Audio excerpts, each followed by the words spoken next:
Je faisais ma ronde habituelle dans la création, pour y suivre les actes de la suprême volonté. Et mon toujours aimable Jésus, me laissant entendre sa douce voix dans chaque chose créée, me dit « Qui est celle qui appelle mon amour, afin qu'il puisse descendre en elle, ou que son propre amour puisse monter dans le mien, pour s'y fusionner et ne former qu'un seul amour, en lui donnant le champ d'action pour faire se lever dans l'âme la nouvelle petite mère de son amour ? Car l'amour triomphe et célèbre lorsqu'on lui donne une ouverture et son champ d'action. En arrivant dans le soleil, dans les cieux, dans la mer, j'entendais sa voix qui disait « Qui appelle ma lumière éternelle, ma douceur infinie, mon incomparable beauté, mon inébranlable fermeté, mon immensité, afin de former leur cortège et de leur donner le champ d'action pour faire se lever dans la créature autant de mers de lumière, de douceur, de beauté, de fermeté, pour leur donner la satisfaction de ne pas être oisives, mais de se servir de la petitesse de la créature pour y enclore toutes leurs qualités. Qui est-elle ? Ah, c'est la petite fille de notre volonté. Puis après l'avoir entendu dire en chaque chose créée, qui m'appelle ? Mon doux Jésus sortit de moi et me serrant contre lui, il me dit « Ma fille, lorsque tu parcours ma volonté pour y trouver chaque chose créée, tous mes attributs entendent ton appel et entrent en jeu pour former l'un après l'autre la petite mère de leur qualité. Oh, combien ils triomphent en se voyant actifs et capables de former chacun sa petite propre mère. Mais leur plaisir s'accroît de pouvoir former dans la petite créature leur mère d'amour, de lumière, de beauté, de tendresse et de puissance. Ma sagesse agit en artisan talentueux et avec une merveilleuse ingéniosité pour placer ses qualités immenses et infinies dans la petitesse. Oh, combien l'âme qui vit dans ma volonté s'harmonise avec mes attributs. Chacun d'eux assume sa fonction pour établir sa qualité divine. Si tu savais le grand bien que tu acquiers en suivant ma volonté dans tous ses actes, et l'art qu'elle déploie en toi, tu serais toi aussi dans la joie d'une fête continuelle. Après quoi, je continuais à suivre la création. Je pouvais voir ce mouvement éternel qui jamais ne cesse en s'écoulant partout. Je me disais, comment puis-je suivre le vouloir suprême partout, s'il court si rapidement en toutes choses ? Je n'ai ni sa vertu ni sa rapidité.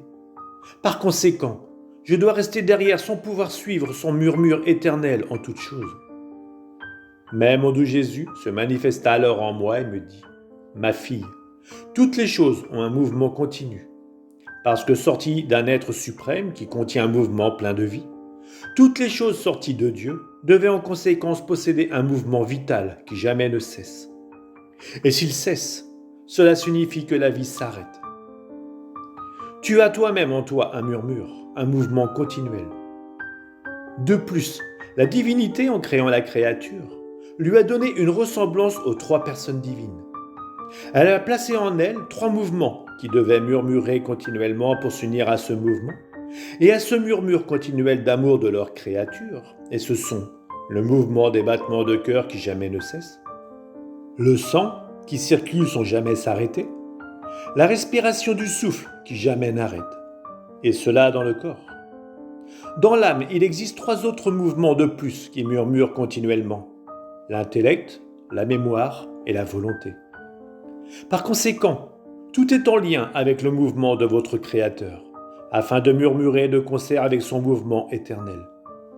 C'est ainsi que tu suis ma volonté dans son mouvement incessant, dans ses actes qui jamais ne cessent, et tu fais revenir ton mouvement dans le sein de ton Créateur, qui attend avec tant d'amour le retour de ses œuvres, de son amour et de son murmure. En créant les créatures, la divinité agit comme un père qui envoie ses enfants pour leur bien, l'un vers une ville, un autre à un champ, un autre à travers la mer, certains dans des endroits proches et d'autres vers des lieux éloignés, en donnant à chacun une tâche à remplir. Mais en les envoyant, il attend avec impatience leur retour. Il regarde toujours pour voir s'ils reviennent. Lorsqu'il parle, c'est de ses enfants. S'il aime, son amour court vers ses enfants. Ses pensées volent vers ses enfants. Pauvre père, il se sent crucifié parce qu'il a envoyé ses enfants au loin et il languit de les voir revenir. Et si, puis cela n'a jamais se produire, s'il ne les voit pas tous revenir, il est inconsolable. Il pleure et gémit de douleur à tirer des larmes des cœurs les plus durs. Et c'est seulement lorsqu'il les voit tous revenir dans son sein paternel et peut les serrer contre sa poitrine qui brûle d'amour pour ses enfants, qu'il est satisfait.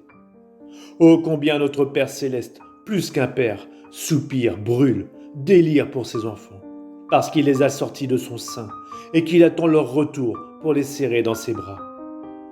Et le royaume du Fiat suprême est précisément cela, le retour de nos enfants dans nos bras paternels. C'est pourquoi nous languissons tant après lui. Je me sentis alors tout immergé dans l'adorable volonté de Dieu. Je me disais quel grand bien ce serait si tous connaissaient et accomplissaient un Fiat si saint, et quel grand contentement il donnerait à notre Père céleste. Et mon doux Jésus, reprenant la parole, ajouta : « Ma fille, en créant la créature, en la formant de nos mains créatrices, nous sentions une joie, une satisfaction sortie de notre sein, parce qu'elle devait servir à maintenir notre amusement sur la face de la terre et notre fête continuelle. Aussi, en formant ses pieds, nous pensions qu'il devait servir nos baisers, parce qu'il devait rejoindre nos pas et être notre moyen de rencontre pour nous amuser ensemble. En formant ses mains, nous pensions qu'elles devaient servir nos étreintes et nos baisers, parce que nous devions voir en lui le répétiteur de nos œuvres. En formant sa bouche et son cœur, qui devaient servir l'écho de notre parole et de notre amour, en infusant en lui la vie de notre souffle, en voyant que cette vie était sortie de nous, qu'elle était entièrement nôtre, nous l'avons serrée contre notre sein et embrassée, en confirmation de notre œuvre et de notre amour. Et pour qu'il puisse se maintenir tout entier dans nos pas, dans nos œuvres, dans l'écho de notre parole et de notre amour, et de la vie de notre image imprimée en lui, nous lui avons donné en héritage notre divine volonté, pour qu'elle puisse le préserver tel que nous l'avions créé, et pouvoir continuer nos amusements, nos baisers affectueux, nos douces conversations avec l'œuvre de nos mains. Lorsque nous voyons notre volonté dans la créature, nous la voyons dans nos pas, nos œuvres, notre amour, nos paroles, notre mémoire et notre intellect. Parce que nous savons que notre suprême volonté ne laissera rien entrer qui ne soit nôtre. Par conséquent, comme elle est nôtre, nous lui donnons tout, baisers, caresses, faveurs, amour, tendresse, plus que paternelle, et nous ne voulons pas la quitter d'un seul pas, puisque la moindre distance nous empêche de former des continuels amusements, d'échanger des baisers, de partager des joies et des secrets très intimes. Par contre, dans l'âme où nous ne voyons pas notre volonté, nous ne pouvons pas nous amuser, parce que nous n'y voyons rien qui nous appartienne. On ressent dans cette âme un tel manque d'harmonie, une telle dissemblance de pas, d'œuvre, d'amour, qu'elle se tient elle-même à distance de son Créateur. Si nous voyons que le puissant aimant de notre volonté n'est pas présent, lequel nous fait oublier la distance infinie qui existe entre le Créateur et la créature, nous dédaignons de nous amuser avec elle et de la combler de nos baisers et de nos faveurs. Aussi, en se retirant de notre volonté, l'homme a interrompu nos amusements et détruit les desseins que nous avions en formant la création. Et c'est uniquement par le règne de notre Fiat suprême, en rétablissant son royaume, que nos desseins peuvent se réaliser et que peuvent reprendre nos amusements sur la terre.